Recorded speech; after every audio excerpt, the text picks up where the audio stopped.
This is Torch here at the Riot World Championships, day number 3, as CLG EU is facing World Elite right now.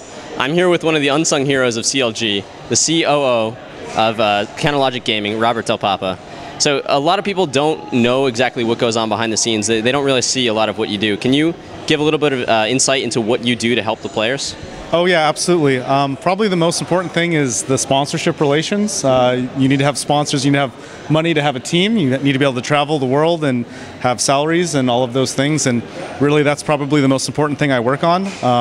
Also, like the gaming house, setup, stuff like that. Basically all of the back-end paperwork and the things that players don't want to do, that's my job to do. So one of the things that the players really don't like doing a lot, I've seen this a lot from TSM at least, is cooking. Are you also their personal chef in the new house that you guys have? I am definitely not their chef. What? Are you sure? I've heard that you definitely are. So I'm absolutely not, but I will definitely help them order food online, so that's an important role as well. All right, so with ordering food online, it's also getting online sponsorships because we are in the technological industry. Can you give us a little bit more insight in what it takes to go out and actually get a sponsorship so that it ends up on a prestigious shirt like CLG Gaming's uniform here? Sure, absolutely. One of the starting places we had for doing that is really we made like kind of we call it a deck or a brochure, sponsorship brochure. We actually put a lot of time and effort into our first one. We had a professional designer who helped us out with using some of our own art we created. We put basically all of the achievements we have as a team. We go into some of the biographical information about players as well. And then essentially this is the key point here is to basically prove what value does our organization have to a sponsor, what is our reach, and what will we do for them in terms of social media, in terms of interviews, live, having stuff on our shirt, our jerseys, shout outs on stream, overlays, we do publicity events as well. We have merchandise that's actually branded for us. All of these things, we offer up these kind of services, so it helps the sponsor get their name out on a world-class team, and in return they help support us go to these events and be able to function as an organization. So the players can keep playing the game. You do work on a lot of the back-end stuff. How did you actually learn how to do this? Because this sounds like a lot of different work that you would see more in the actual sports industry. Do you come from that background, or do you have another professional background that's very in line with learning these skills? I do have some esports background as well, but actually a lot of this, I do have a business background. I have a marketing and management background. I did get some help in doing this in the very beginning, actually. Some of the teams, like, I'll do a shout out, Team Dignitas, for example, actually, I've seen some of their players, some of their decks for their players.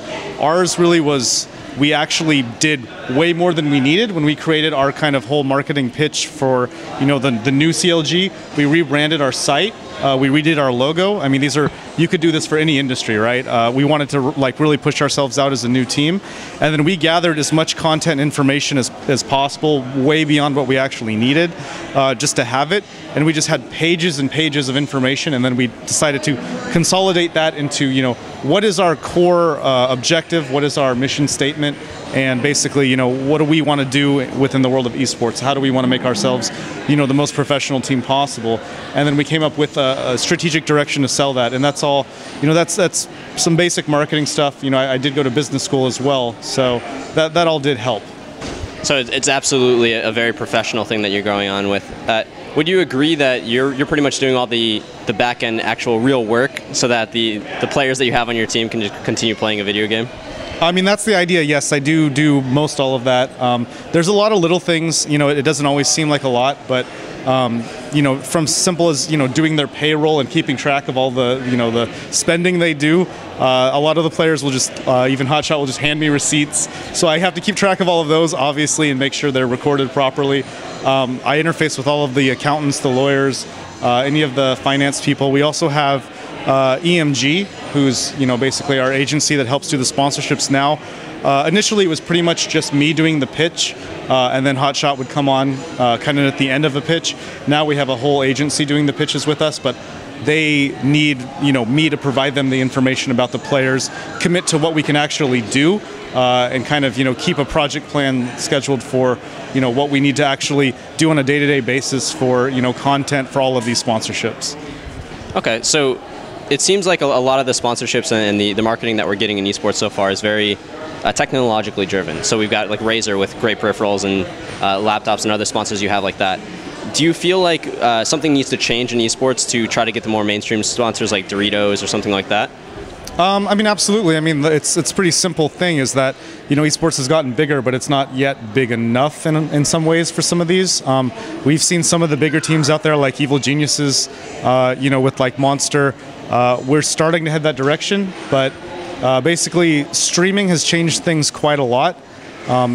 Right now we have the endemic sponsorships of Razer and other like peripherals because of the fact that the people watching the streams are young, typically males that are gamers themselves. So the overlap of the market is pretty huge there. As you get less of an overlap, you just need to have a broader audience in general. So the Pepsis and Cokes and Dr. Peppers start to come out to play when the numbers are huge and when the demographics beyond just the typical young people that play this. When you get females coming into the scene, when you're getting parents and just older adults that play as well, you can start to reach a little bit further with the sponsorships. And when you combine organizations as well, or have multiple teams and you just have that reach, that's when you have more opportunities for that. That's awesome. And you're talking about we need to just get a little bit more numbers in the industry. We've only really been around with League of Legends for a little over a year now for actual true esports. One of the numbers that I just heard was that more people have watched League of Legends online for the playoffs than watched the Super Bowl online. Did you hear that statistic? I didn't hear that. I suppose that's believable then. I mean, it's a different medium. It's partly, in all honesty, it's partly the advertisers and the sponsors don't yet have the full grasp on how this is going to play out. So you could understand from their standpoint, they're a little bit afraid to commit because the Super Bowl, you can rely on it, right? It's been around for quite a long time. This is very new, and sometimes, I mean, to people like us who are in this seems like, this is the world, but to them, they're afraid, oh, this could go away at any moment, or another game comes out and we committed to League of Legends and now, there's something that's more popular. That's the kind of that what goes through their mindset, and that's why they're less willing to commit. So basically, the numbers are probably there. They need long-term results before they'll actually put all their skin in the game. Well, that's at least hopeful for the future. Can you give us a little bit of insight into those long-term plans that you guys have at CLG, and then any sort of shout-outs that you want to wrap up this interview? Absolutely. I mean, one of the things we didn't talk about is we're actually finishing up our documentary. So, in terms of the long term, we've really been trying to just finish out season 2 really strong and build up for the next season. So now we have our gaming house in Burbank. We have CLG EU, CLG NA both there training together. CLG NA will live there permanently for at least another season, if not forever, basically at this point. We'll be getting support from Riot as well, which helps us a lot. In terms of our documentary, we really wanted to show the journey of season 2 for CLG. It's mostly about CLG NA, the trials and tribulations, the struggles from traveling the world. We're one of the few organizations where our teams actually played on every major continent in esports. So we have we know the European style, we know the Korean style of play. We've gone to Southeast Asia. We've gone everywhere. So we really want to kind of show the world that it helps everyone in esports. It helps the cause to have the entire world be really part of this scene. And when in North America knows what's going on in Korea and vice versa, it really bridges the gap there. So there's even higher viewership and higher reciprocation from teams on both sides. Where can fans look for the next step for this documentary and kind of just keep track of it globally? And do you have any final shout-outs before we close out the interview? Yeah, right now, actually, we have the trailer up on our YouTube channel. You can check it out. The final version to be released in a couple of months, tentatively. So we'll let you know about that on our website and on Twitter and everywhere. What are you doing? It'll be underneath there, and you'll be able to read and just click on the link. Any shout-outs that you want to make for your team?